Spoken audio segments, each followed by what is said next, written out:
far as Netanyahu is concerned, he is a wartime leader, is his best political flak jacket. It's the thing that most keeps his coalition together. It's the thing that delays more commissions of inquiry into what happened. Staying in power is quite literally his possible get out of jail card. Netanyahu knows that if he gets dragged into a full ceasefire, then that's not what his coalition allies signed up for. And his politics could look a lot more of a roller coaster ride than he wants it to be. I am head of something called the US Middle East Project. We do policy analysis, conflict work on Palestine, Israel, policy ideas, help people interpret what's going on. I've, for many years, lived in Israel. I'm a dual national.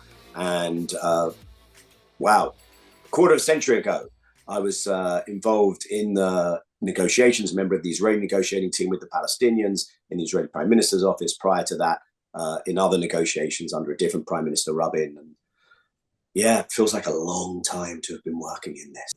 Indeed, indeed. And with your, I suppose, your negotiator's hat on, what's your initial reaction? Even, I mean, we'll get into it now shortly about the last 24-ish hours of discourse around the ceasefire deal. But what was your initial reaction to the deal itself? But it's hard not to hold at least two things at the same time, Sean. First of all, Palestinians in Gaza are living under the most horrendous circumstances, right? We've had at least 45,000 plus deaths. A very serious study published in The Lancet suggests that could be a serious underestimate. It could be 70K plus. The humanitarian conditions, aid not being allowed in, everything destroyed, 90% are displaced, schools, hospitals. People have seen that. They've not seen enough of it because most Western media outlets are not on the ground and are not using citizen journalists on the ground. So first, you've got to hope people are not going to be under daily bombing and some of that can improve. The Israelis being held in Gaza, the people themselves who are still alive and their families who now have this hope that people are going to come out. Palestinian prisoners who will be released in exchange. Many of them are held in detention without trial for huge periods of time. So first of all, there's that hope. Secondly, one looks at this and says, how was it allowed to go on for so long? Because without going deep into the detail, you got a deal, and people are referring to a May 27th paper, which this is almost an exact replica of. So what happened? Why for 8 months did the US especially not use its leverage? How was this allowed to become so bad? So all that loss, unnecessary loss, one also has to think about. And of course, the trepidation, will this actually be implemented? Will it be seen through right to a full ceasefire? Mm-hmm. And you just briefly mentioned it there, that there is very little difference between this deal and the deal that was proposed back in May last year. Just what do you think the shift has been to kind of bring both parties to the table to come to the agreement this time round? There's obviously competing narratives around this, but I think it's quite clear, especially now as we see who is trying to do everything to make sure this doesn't actually happen. That's the Israeli Prime Minister Netanyahu. That there's a storyline. There's a storyline that Hamas was the obstacle. It's a storyline that the Americans, the Israelis, and others who've aligned with them have deployed. Now, I get that in a delicate political maneuver, sometimes you have to massage the truth, right? You need to give a party its victory narrative so it can do what you want. This has gone much further. The way that the Americans especially kept saying Hamas is the only problem actually helped Netanyahu. So what has changed here is that Netanyahu knew if there was a deal that he would have a domestic political problem. It's government by coalition in Israel, okay? And inside his coalition, there are parties who are threatening right now to quit and to destabilize his politics. And he knew that if he started a deal, it would be hard to then back out, or at least harder. And he has, ideological designs. There are many in his government want to resettle Gaza, want to permanently depopulate Gaza, remove Palestinians entirely. So what has changed? Actually, it's one word, and I'm a little shocked to find myself saying this, and that's Trump. But what I mean by that is that the Israeli prime minister felt he absolutely had the measure of the Biden administration. The Biden administration said that this is what they wanted to do to get a deal, but at the same time, they gave Israel all the weapons, all the political diplomatic cover, and they even gave the narrative cover. They even spoke from Israeli talking points. And Netanyahu felt that he could lead Biden and his team by the nose. Now, it's not, I think Trump has come in and offered them other great things, or Trump has come in and made a great threat, but Trump has come in and Netanyahu looks at him and says, this guy acts like the president of a superpower. And while he may not force Israel to do things on the Palestinian front broadly that they don't want to do, Trump is not a Palestinian rights activist, okay? He's not Mr. International Law, the guy who will end the occupation and apartheid. But he is a guy who may say, on this particular issue, my interest and the American interest is to get the hostages out, is to get a ceasefire. You want that, Mr. Prime Minister, don't you? You want to see your hostages come out. Some of them are American. And so Netanyahu is now seeing that there's a clash between the domestic challenge and the external American challenge, and what virtually every Israeli commentator, pro or anti-Netanyahu, and all the political class, again, pro or anti-Netanyahu, have told us is that the change here, Hamas has kept to a consistent position. I'm not saying they're easy negotiating partners, but their position has been consistent. The change here is that Netanyahu has looked at the new Trump reality and gotten spooked, and he has made that shift because he has been the obstacle. It's interesting as well with Trump being part of the equation, isn't it? Where you look at the last time he was in power and you had the Abraham Accords and the normalization of relations between some Middle Eastern states. But you also had the moving of the American embassy to Jerusalem during that time as well. So it's kind of what you're saying there of the man who acts like the head of a superpower, but also what can we see his kind of his sway in these negotiations, and what can we forecast from the next 4 years of him in power from the motivations that have come out of this? So it's an important question. And I would say that the things that you mentioned from his first term, so getting these normalization accords, moving the embassy to Jerusalem, closing down the PLO mission in Washington, incorporating Israeli settlements into bilateral agreements with America, recognizing Israel's illegal annexation of the Syrian Golan Heights, for instance. I won't bore people with a longer list. I would say those were all of a kind.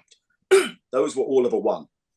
The normalization was about Israel getting relations with Arab states without having to do anything on the Palestinian front, which is turned on its head earlier proposals by Arab states to say, listen, we accept you. We will have full normalization with you. All you have to do is end the occupation of Palestinian lands. And Israel wasn't ready to do that.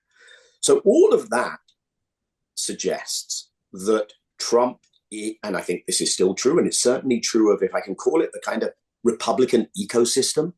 So the evangelical Zionist dispensationalists who believe you gather all the Jews there, some of the donor class, etc. Okay, all of that suggests that this will be an administration in which there is a very permissive, promiscuous environment when it comes to Israel treating Palestinians badly and getting away with it. But there are some things which may not fall into that category. And this particular continuation of this kind of fighting in Gaza and of the unresolved hostage issue falls into that. So I think it would be a mistake to say, okay, this bodes well. But just getting to grips with this immediate situation is in itself a big deal. And within that as well, I mean, you mentioned earlier on the kind of the rock and a hard place that Netanyahu finds himself in now, where he's being pushed on one side by Washington, but then he's also, I mean, just today he's kind of been framing it around this: if Hamas don't accept all of our conditions, then there won't even be a vote in the Israeli cabinet. But I mean, you scratch below the surface of that, and it is kind of this fear of being scrutinized by the far right elements of the Israeli government, right? How do you where does the next 2 to or even 1 year look like for Benjamin Netanyahu? I mean, you've still got the ICC, the arrest warrants, the South African case still to come or develop further. How does the Prime Minister of Israel balance all of these things at once? And if I can, let's add into the mix. Israel is still, there was a ceasefire deal done in Lebanon, but Israel still has troops across the border in sovereign Lebanese territory, is conducting strikes in Lebanon. Israel has seized a part of Syria beyond the already occupied and annexed Golan Heights, is bombing in Syria. Iran, what are going to be the next moves on that is a big question. By the way, one thing, if people have paid attention to this whole Yemen Houthi situation, all along, the Houthis said, if you get a ceasefire in Gaza, we will stop shooting. And they have just reaffirmed that that will be the case as long as there's a ceasefire. So there's billions that Britain as well spent saying, let's, try and protect our shipping and let's bomb the Houthis, which we've been doing. What you had to do was get a ceasefire, was pressure, and you kill two birds, one stone. You get a ceasefire in two places. Surely that's much better than all the destruction. Anyway, so Netanyahu is still in this place where he wants to be in ongoing perpetual conflict, because that makes it harder for politics to return to normal. That's why I've said that in response to your question. Yeah, as far as Netanyahu is concerned, he is a wartime leader, is his best political flak jacket. It's the thing that most keeps his coalition together. It's the thing that delays more commissions of inquiry into what happened.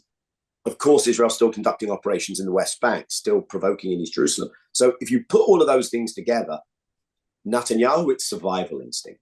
And the survival instinct has in the past sometimes run through being a bit more risk averse. Today, it seems to run through being the wartime leader. The guy, for people who aren't aware, is also, the guy being Netanyahu, is also in an ongoing court case. Okay? So staying in power is quite literally his possible get out of jail card. So Netanyahu knows that if he gets dragged into a full ceasefire, then that's not what his coalition allies signed up for. And his politics could look a lot more of a roller coaster ride than he wants it to be. And it's interesting. Israel told its public, we will have total victory. It's very rare that political problems are solved militarily. It's almost unheard of. And it's very rare that you don't get a resilient resistance when people are denied their freedom. And I'm not speaking here to the kinds of tactics used, whether by Hamas or by Israel. And so I think a lot of people in Israel are saying, wow, Hamas is still standing. They've still been inflicting losses on the Israeli military. Even the American Secretary of State said they're replenishing their ranks of personnel with to make up for those who've been lost, because people see the destruction and that's what they're drawn to. And so I think for many Israelis, they look and say, wow, this cost that we paid, forget what the Palestinians paid, but also in terms of the legal, reputational jeopardy. International Criminal Court arrest warrants against its leaders, International Court of Justice urgent measures because of plausible genocide.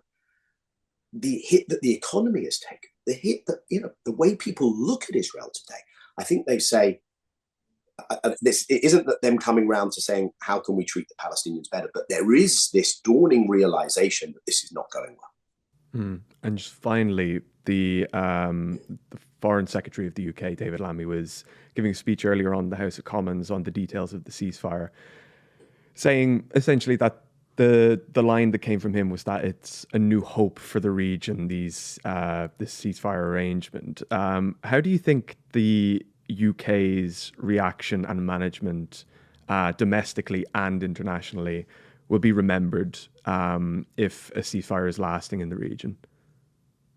Unfortunately, those who were complicit or bystanders and worse, who actively aided and abetted what has happened, especially as we learn more and more about what has been done, are not going to go down well in history.